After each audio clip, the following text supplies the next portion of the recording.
I still remember the day I met him.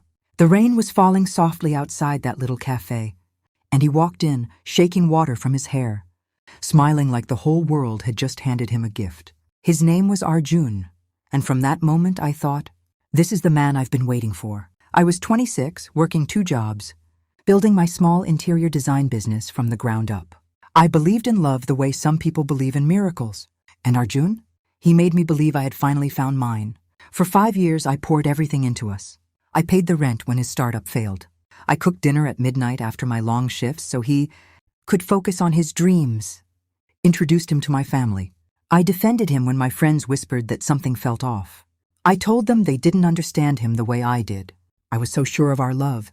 But what I didn't know that day in the rain was that I wasn't his girlfriend. I was his safety net. There were small signs I ignored. The way he'd disappear for hours with important meetings. The way my savings account slowly emptied while his wardrobe kept getting more expensive. The way he'd kiss my forehead and say, "Baby, when I make it big, I'm going to take care of you the way you've taken care of me." I believed him every single time until the night everything began to crack. I came home early from a client meeting, excited to surprise him with the new project I'd just landed. I thought we could celebrate. Instead, I found him on the phone in our bedroom, laughing in a way I had never heard before. Soft, intimate. "Yeah, don't worry. She still has no idea. A few more months and I'll be free. Her name is on everything anyway. I'll walk away clean." My heart didn't just break that night. It shattered into pieces so small I didn't think I'd ever find them again. I stood there frozen behind the door, listening to the man I loved planning his escape from me like I was a bad investment. He wasn't just using me for money. He had been slowly transferring my clients to a fake company he created with another woman. A woman he had been seeing for over 2 years. Her name was Priya. She was everything I wasn't in his eyes. From a wealthy family, well-connected, and apparently someone who could actually help him grow. I didn't scream. I didn't cry. Not that night. I simply walked out, sat in my car, and stared at the steering wheel until the sun came up. The pain was so deep it felt like drowning on dry land. The next few weeks were hell. I couldn't eat. I couldn't sleep. Every memory we shared turned into a knife. The vacations I paid for. The hospital visits when he was sick. The nights I held him while he cried about his failures. All of it had been calculated. I discovered he had forged my signature on documents. He had taken a loan in both our names.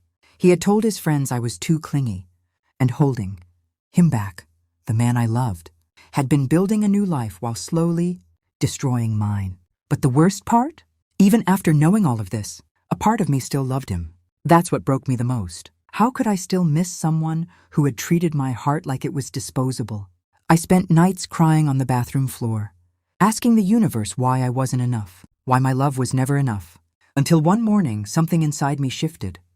I looked at myself in the mirror, eyes swollen, face pale, and whispered, "No more." The pain didn't disappear, but it transformed.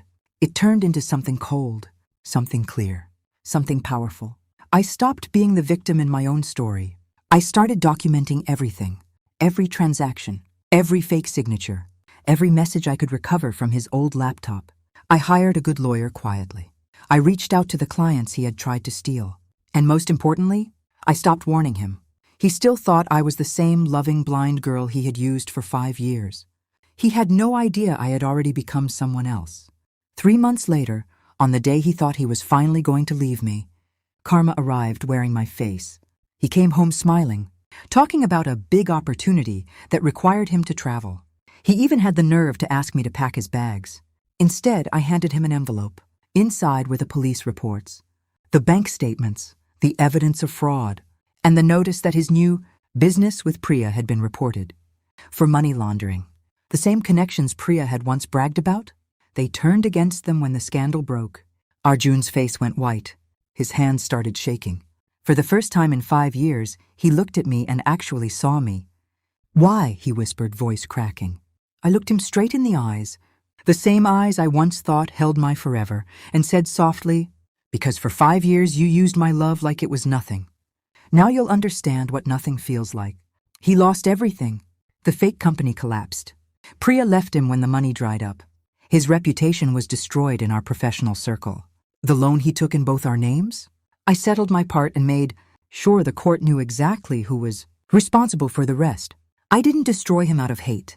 I did it so I could finally be free. Today, I sit in the apartment that is finally mine. The business I rebuilt is thriving. My heart still carries scars, but they no longer bleed. They remind me how strong I became when I chose myself. If you're watching this and you're in a relationship where you're constantly giving and never receiving, where your love feels like it's being used instead of cherished, please listen to me. Love should never cost you your peace, your dignity, your future. Walk away before you have to become the lesson, because sometimes the most powerful revenge isn't screaming or fighting. It's healing so beautifully that the person who broke you has to watch you shine from the darkness they created. I'm no longer the girl who cried on the bathroom floor. I'm the woman who rose from it. And I finally feel free. Drop a if you believe karma always comes. Comment I choose me if you're healing from betrayal.